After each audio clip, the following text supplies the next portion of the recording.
Olá, alunos do sexto ano. Estamos aqui para mais uma videoaula. Vamos dar continuidade aí ao nosso tema, né? Nós estamos falando das civilizações antigas. Última aula nós falamos sobre o Crescente Fértil e sobre a Mesopotâmia. Só para a gente recapitular aqui, Crescente Fértil, então, é toda essa região, todas as civilizações que nós iremos estudar esse ano, né?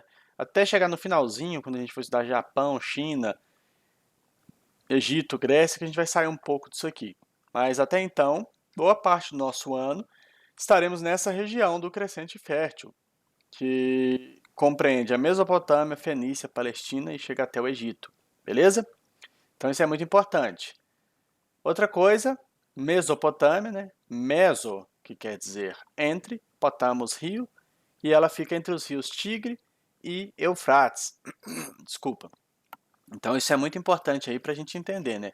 A localização da Mesopotâmia. Observa aí no mapa aí, se você está com o livro, pode até abrir na página 67. Mesopotâmia, então, entre rios, no caso aqui entre os rios Tigre e Eufrates. Beleza? Agora eu queria mostrar para vocês aqui na nossa aula hoje, nós vamos entrar no tema dos Sumérios, né, que é um povo bem diferente que surge aí na nossa história. E eu queria apresentar para vocês, mostrar para vocês um vídeo justamente sobre os Sumérios.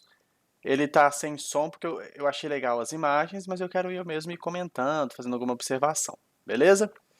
Então, os Sumérios, para começar, uma curiosidade muito importante é que eles trazem para nós uma curiosidade muito grande, né? No fim ali do período neolítico, os sumérios aparecem e existe muita dúvida sobre o surgimento deles. Possivelmente foi a primeira civilização da face da Terra. Então muitos vão atribuir aos sumérios o título de primeira civilização da face da Terra. Por quê? Porque no fim do Neolítico ali, eles foram formando essas casinhas, como nós estamos vendo, e começaram a se estruturar assim de uma maneira muito arcaica, mas ainda assim surge essa ideia dos povos, né? Principalmente nessa região aqui. Mesopotâmia, então, entre os rios Tigre e Eufrates, e a civilização suméria, ela foi muito avançada para sua época.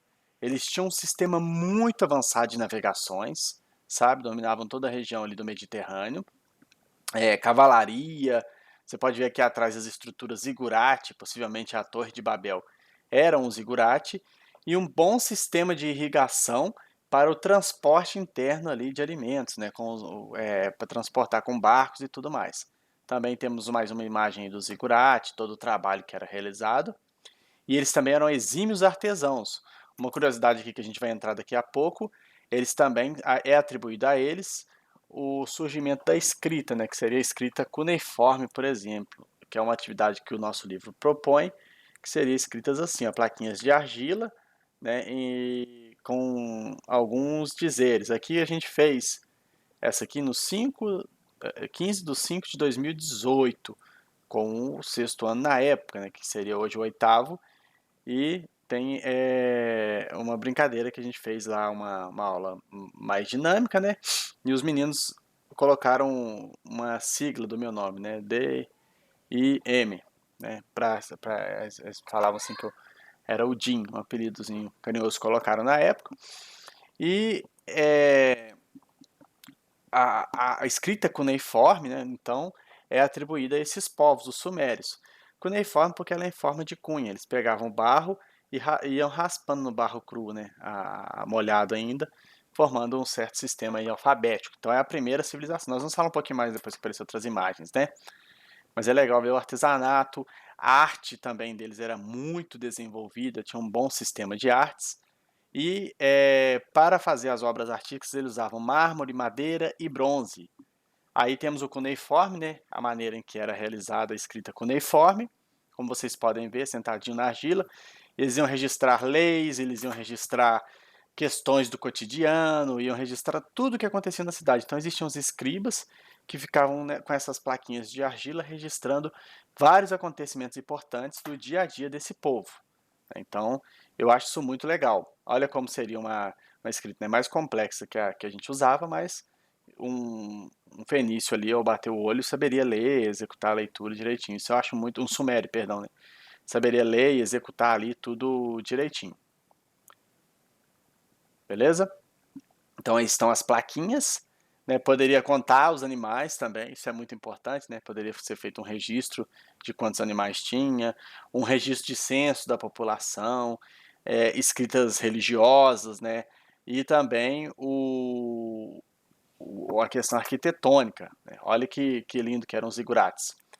O zigurate, gente, é considerado um jardim suspenso, porque o jardim suspenso eles conseguem plantar árvores lá em cima. Então pensa bem, um jardim suspenso é um jardim que tem árvores lá em cima.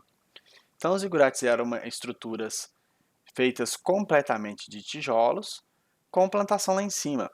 Alguns acreditam que eles tinham um sistema de irrigação, eles conseguiam levar a água lá para cima com algum sistema de bombeamento misterioso e essa água iria irrigar esses jardins e deixá-los mais belos. Uma curiosidade importante é que olha o tamanho desse jardim suspenso, né, desse zigurate, o jardim lá em cima. E por muitos anos, o maior jardim suspenso da América Latina era a Praça do Globo, que a gente tem em Barbacena. Que ela é muito pequena e nem é tão bonita assim, né? Está muito descuidado e tudo mais. Mas para a gente ver como que esses povos eram avançados, né? Os sumérios eram avançados. Dá para a gente contrastar aí ao pensar na questão da Praça do Globo. As armas, né, os seus utensílios do dia a dia feitos com bronze, e as suas obras também em alto relevo, destacando questões religiosas. Né. Os Anunnaki seriam os semelhantes a deuses, e aí eles criaram certas mitologias, de que eles eram deuses maus, que vinham para punir as pessoas, um deus do sol, um deus da guerra, um deus da lua, um deus para cada divindade, para cada elemento da natureza que eles colocavam. Existiam também deuses com metade homem e cabeça de animal, né, corpo de homem e cabeça de animal. Várias crenças assim. Também existiam outros estilos de plaqueta cuneiforme, né, mas só para a gente destacar, né, às vezes essas plaquetas viriam para registrar algum conceito religioso e tudo mais, poderiam registrar algum elemento da sua religião. E continuando aí também sobre a crença nos deuses, o faraó não, perdão, o rei, ele seria um representante desses deuses aqui na Terra. Então, uma vez que ele era o representante dos deuses, ele era não só o líder político, mas também o líder religioso. Então ele dominava todas as terras, ele dominava tudo que o povo tinha e também ele representava a religiosidade do povo ali. Então ele tinha uma importância muito grande, porque era ele que fazia o vínculo do povo com os possíveis deuses, com alguma divindade, alguma coisa assim. Beleza? Vou acelerar aqui um pouquinho. Nos banquetes, né, tinha uma estrutura muito legal de cidade, aí está mostrando como poderia ser um banquete, e essa parte aqui é muito legal, ó, como seria a estrutura social de uma das primeiras civilizações aqui, né, dos sumérios. Outra coisa, os sumérios tinham algumas cidades, né, vou voltar aqui para o nosso livro, que eram consideradas cidades-estado. Então nós teríamos aqui Ur, Lagash, Uruk, e essas cidades elas eram chamadas de cidades-estado. O que é uma cidade-estado, gente? É uma cidade que se autogoverna, uma cidade independente de outras cidades.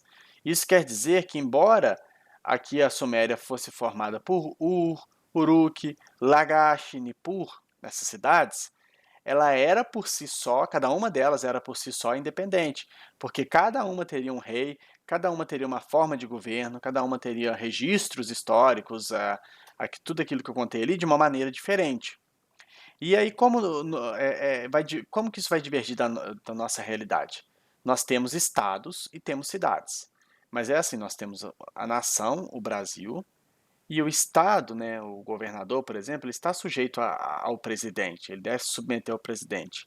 E o prefeito, por sua vez, que governa a cidade, deve se submeter ao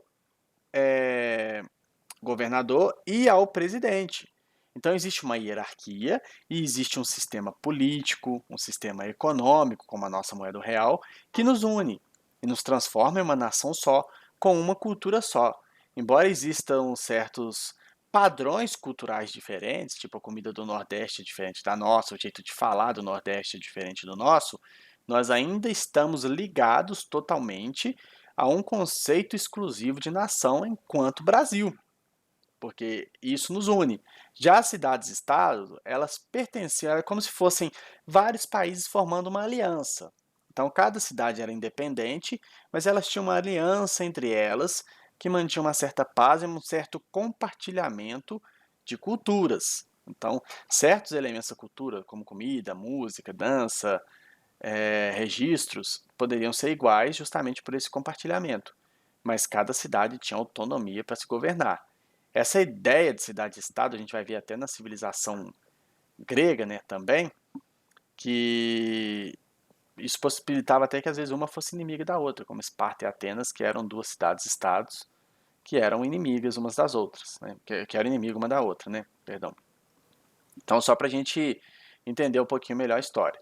Então, os sumérios, por que a sua história é importante? A primeira civilização, né, reconhecida, é uma das primeiras civilizações a se formar em um âmbito assim de uma escala maior.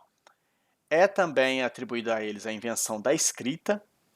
E, embora a gente vá falar de navegação depois com os fenícios, que se desenvolveram mais ainda, os sumérios também são grandes responsáveis pelo desenvolvimento de navegação, dos navios e tudo mais. A gente viu que eles conseguiram desenvolver um sistema ali interno na cidade para trafegar com barcos, né, para poder facilitar o tráfego para lá e para cá, de comércio e tudo mais. E um destaque também para os zigurates, que a gente vai estudar ainda de maneira mais profunda, tá? Esse aqui é só um vídeo assim bem introdutório ao tema. A gente vai ver que outras civilizações do Oriente Antigo, do mundo antigo, elas tinham também zigurates e tudo mais, era uma coisa muito comum. E um link que nós temos aqui, né, com Abraão, que eu queria fazer com a história bíblica, para a gente concluir essa aula, é que Deus chegou para Abraão um dia e disse: sai da tua terra, da tua parentela e da casa de teu pai, e vai para a terra que eu te mostrarei. De ti farei uma grande nação. Abraão sai dessa cidade aqui, Ur, anda por todo o crescente fértil e vai chegar na Palestina, né? Vai chegar na terra que Deus havia prometido a ele. E o que há de desafio nessa história? Deus mandou ele e ele foi. Só que a Ur, nessa época aqui, a cidade de Ur, ela por ser uma das mais antigas, né, ela se tornou uma das cidades mais magníficas da face da terra, na época de Abraão. Você pode ver ali pelas construções, como a gente mostrou, como era possivelmente. Muita tecnologia para a época, uma arquitetura bonita, um lugar bom de se viver, com muita qualidade de vida. É como se hoje Deus chegasse para você e falasse assim: olha, vai embora, você mora na Disney, vamos pensar assim. Poxa, eu moro na Disney, melhor lugar para se viver, adoro, sempre quis morar aqui, é só diversão, mas eu vou ter que ir para um outro lugar que Deus está me mandando, eu não sei se lá é bom ou ruim. Mas se ele está mandando, eu vou obedecer. Vamos pensar aí, eu pensei na Isabela, quando eu estava preparando essa aula, né? Ela morando lá em Paris, é um lugar que ela acha lindo. E Deus de repente pega e fala: olha, sai disso aí, você vai para um lugar que eu vou te mostrar. E aí ela tem que vir para Barbacena. Já pensou? Então, é o que aconteceu com Abraão. Deus mandou ele sair de Ur e ir para lá na Palestina. Por causa desse ato de fé dele, nós vamos ver que surgiu, de fato, a nação hebreia, né, o povo hebreu. Por causa da atitude de Abraão de obediência, surge um novo povo, e é um povo totalmente diferente de todo o padrão da Mesopotâmia, de todo o padrão do crescente fértil. Única civilização monoteísta que tinha de fato a crença em um só Deus, e foi uma civilização que mudou o curso da história. E por meio desse link com Abraão, desse ato de fé de Abraão, até o próprio Cristo veio como um descendente dessa nação. Então nós temos que ver que os nossos atos de obediência, eles são muito importantes para a nossa vida. Imagina você sair da cidade mais magnífica da face da terra e parar em um lugar desconhecido só porque Deus mandou. Assim Abraão fez pela fé e a fé dele foi grandemente recompensada, né? Hoje ele fez de Abraão uma grande nação. Inclusive, aqueles que creem em Cristo são filhos de Abraão pela fé, né? Podem servi-lo pela fé. Eu acho muito legal essa história, esse link que tem no início da nossa história agora, chegando lá no finalzinho em Cristo. Então nós estamos falando aqui entre o marco da queda e o marco da lei, um rumo para chegar, né? Aqui é um rumo, na verdade, que vai estar entre o marco da queda e o da lei, essa história de Abraão, que nos leva lá no marco do Evangelho. Isso é história providencial, gente. É Deus cuidando de cada detalhe da sua história. Ele é o autor da história. E lá em Abraão, Deus já mandou ele abrir mão de um lugar magnífico para ir para um lugar misterioso. Ele foi recompensado e dele Deus fez uma grande nação. Então transportou Abraão para esse lugar para construir uma grande nação. Então fica essa reflexão para a nossa aula também de hoje. Beleza? Muito obrigado aí pela sua atenção. Na próxima aula nós continuamos aí o nosso estudo, né, os sumérios hoje. Nós vamos falar depois dos acadianos, beleza? Obrigado aí pela sua atenção. Um abraço a todos e bons estudos.